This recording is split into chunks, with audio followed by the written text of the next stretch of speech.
Sesaat lagi Anda akan mendengarkan program Renungan Sahabat Seperjalanan bersama Pendeta Wendy Pratama.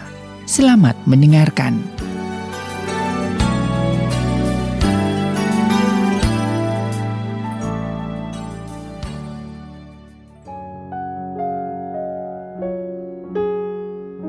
Selamat berjumpa kembali di dalam layanan audio Sahabat Seperjalanan. Hari ini adalah hari Jumat 25 Februari 2022. Tema renungan dan saat teduh kita dengan judul Belajar dari Balon. Balon, seperti Anda tahu, dipakai di ulang tahun dan di berbagai event. Firman Tuhan terambil dalam Yesaya 48 ayat yang ke-10. Sesungguhnya aku telah memurnikan engkau, namun bukan seperti perak, tetapi aku telah menguji engkau dalam dapur kesengsaraan. Sesungguhnya aku telah memurnikan engkau, namun bukan seperti perak, tetapi aku telah menguji engkau dalam dapur kesengsaraan. Mari kita berdoa. Bapa yang di dalam sorga, kami ingin belajar dari balon. Ada banyak waktu Tuhan Yesus mengajarkan kebenaran firman Allah melalui perumpamaan dan perumpamaan, dan saat ini kami mau belajar dari balon bagaimana kami memahami kebenaran firman Tuhan. Dalam nama Tuhan Yesus kami berdoa, amin. Shalom sahabat seperjalanan yang dikasihi Tuhan. Kalau temanya belajar dari balon, apa yang kita mau pelajari dari balon? Sahabat seperjalanan yang dikasihi Tuhan, di dalam Alkitab seringkali Allah mengajarkan bagaimana kita belajar kebenaran firman Tuhan dari rumput, dari bunga pak di bakung, dari semut, dari cicak dalam kitab Amsal, dari serigala, dari burung rajawali, sedemikian banyak. Dan itulah kebenaran firman Allah. Tuhan bisa berbicara lewat apa pengalaman kehidupan kita dalam keseharian. Dan saat ini kita mau belajar tentang belajar dari balon. Apa yang kita pelajari dari balon? Dan apa kait-mengaitnya dengan Yesaya 48 ayat yang ke-10? Sesungguhnya aku telah memurnikan engkau, namun bukan seperti perak, tetapi aku telah menguji engkau dalam dapur kesengsaraan. Sahabat seperjalanan yang dikasihi Tuhan, kalau balon itu adalah sebuah pribadi, maka dia mengalami masa-masa penuh dengan kesukaan, dan balon juga mengalami masa-masa penuh dengan pencampakan.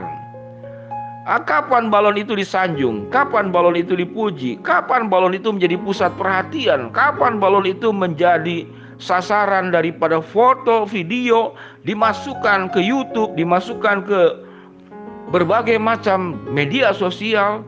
Yaitu tatkala balon itu dihadirkan di perayaan-perayaan ulang tahun, di pernikahan, di peresmian, kelulusan, wisuda. Itu disanjung, disimpan di tempat-tempat yang sangat terhormat dengan penuh gemerlap lampu, di tempat-tempat hotel berbintang. Sedemikian luar biasa balon. Jadi balon itu dihadirkan di masa-masa penuh dengan kesukacitaan. Hidup kita pun seperti demikian sahabat seperjalanan. Ada masa-masa kita penuh dengan sukacita, kita menjadi pusat perhatian, kita mengalami keberhasilan, kita mengalami berbagai macam hal yang indah dalam hidup kita. Namun ada masa-masa yang menyulitkan balon itu. Selain balon itu disanjung, namun balon juga seringkali ditusuk, dipecahkan, diinjak bahkan. Dan balon juga seringkali dilepaskan. Setelah diisi angin yang dalamnya gas, lalu dilepaskan ke langit. Lalu apa yang terjadi setelah balon itu tidak bisa berfungsi kembali? Maka yang terjadi, balon itu menjadi pecah, terbengkalai, dan akan dibuang ke tempat sampah. Sahabat seperjalanan, kalau kita berbicara tentang hal-hal yang seperti demikian, kehidupan kita pun juga sama.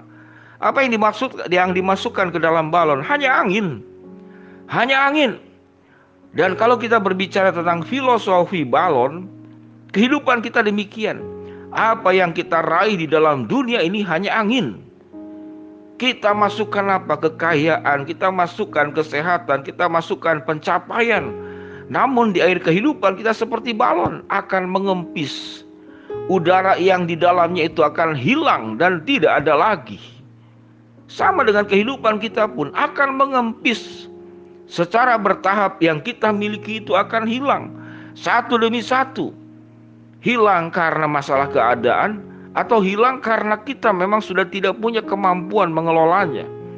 Kita punya toko 5, pada akhirnya kita akan lepaskan toko itu kepada orang lain. Kita tidak akan sanggup mengelolanya. Kita punya mobil mewah, pada akhirnya kita naik mobil orang lain yang menjadi supir. Dan kita duduk di dalamnya, tidak bisa mengendarai. Karena apa? Karena faktor usia.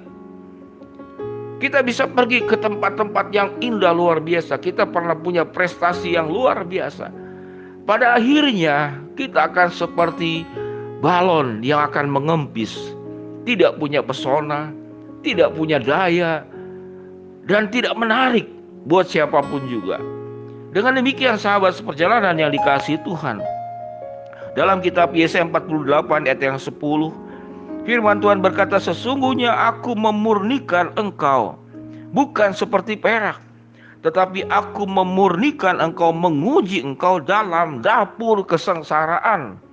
Sahabat seperjalanan, kesulitan hidup, persoalan-persoalan hidup membuat kita menyadari bahwa dunia ini bukanlah sebuah pesta. Dunia ini tidak selalu dalam bentuk perayaan. Dunia ini tidak selalu dalam ajang mendapatkan piala dan keberhasilan. Tapi dunia ini adalah sebuah kehidupan di mana sewaktu kita menjalaninya harus dipertanggungjawabkan kepada Tuhan. Sewaktu kita mengalami kesengsaraan dan Alkitab mengatakan kita diuji dalam dapur kesengsaraan. Harusnya dapur itu kan dapur kenikmatan. Karena kita bisa memakan makanan-makanan enak itu kan dari dapur. Namun digambarkan di dalam firman Tuhan lewat dapur kesengsaraan. Dapur kesengsaraan adalah segala problem-problem hidup kita yang akan menerpa kita, datang kepada kita. Sama seperti balon. Balon itu ada masa-masa keemasan, masa-masa sukses, masa-masa kejayaan, masa-masa penuh dengan pesona, masa-masa menjadi pusat perhatian, disanjung. Tetapi ada masanya balon itu mengempis karena satu dan lain hal. Balon itu akan pecah karena satu dan lain hal. Balon itu kadang juga bisa diinjak, dilepaskan karena satu dan lain hal. Itulah kehidupan sahabat seperjalanan. Apa yang kita isi dalam kehidupan kita seperti balon, sesungguhnya semuanya hanyalah angin. Semuanya hanyalah udara yang akan terlepas, yang akan meninggalkan kita. Sehingga sahabat seperjalanan, marilah kita belajar dari filosofi balon, bahwa hidup kita akan di atas, kadang-kadang hidup kita juga bisa di bawah. Dan hidup kita bisa mendapatkan kelimpahan, kesukasitaan, keberhasilan. Namun hidup kita juga akan mengalami di masa-masa sulit kita mengalami kesendirian, terpuruk dan tidak memiliki apa-apa. Dan pada akhirnya hidup manusia pun sama. Hidup manusia pada akhirnya kita tidak memiliki apa-apa. Terlahir kita tidak membawa apa-apa. Bahkan lahir lebih baik, dia membawa tubuh yang akan bertumbuh dari bayi menjadi orang dewasa. Sewaktu kita meninggal, betul-betul kita tidak membawa apa-apa. Bahkan badan yang melekat di badan kita, di tubuh kita saja, itu akan bersatu dengan tanah. Tidak ada satu debu pun yang kita bisa bawa ke surga. Yang kita bawa adalah iman percaya kita. Yang kita bawa adalah kehidupan kita yang kita tinggalkan di dalam dunia ini yang menjadi teladan. Biarlah sahabat seperjalanan kita belajar dari filosofi, belajar dari balon. Sesungguhnya aku telah memurnikan engkau, namun bukan seperti perak, tetapi aku telah menguji engkau dalam dapur kesengsaraan. Biarlah kesengsaraan, kesuksesan membuat kita semakin dekat dengan Tuhan dan mengembalikan segala kemuliaan hanya buat Tuhan. Mari kita berdoa. Bapa yang di dalam surga, hamba-Mu berdoa buat sahabat seperjalanan yang sedang sakit, Tuhan jamah sembuhkan. Yang sedang menghadapi masalah, Tuhan bukakan jalan. Yang sedang memohon berharap sesuatu, Tuhan akan kabulkan sesuai dengan waktu, rencana dan kehendak-Mu. Biarlah para sahabat perjalanan memahami bahwa hidup ini kadang di atas, kadang di bawah, hidup ini kadang meraih kesuksesan, namun pada akhirnya hidup kami seperti balon yang akan mengempis, tidak berdaya, tidak punya kemampuan apa-apa, dan kami akan kembali kepada Sang Pencipta kami, Allah yang menciptakan kami. Dalam nama Tuhan Yesus kami berdoa, amin. Shalom sahabat seperjalanan yang dikasihi Tuhan, Tuhan memberkati kita semua.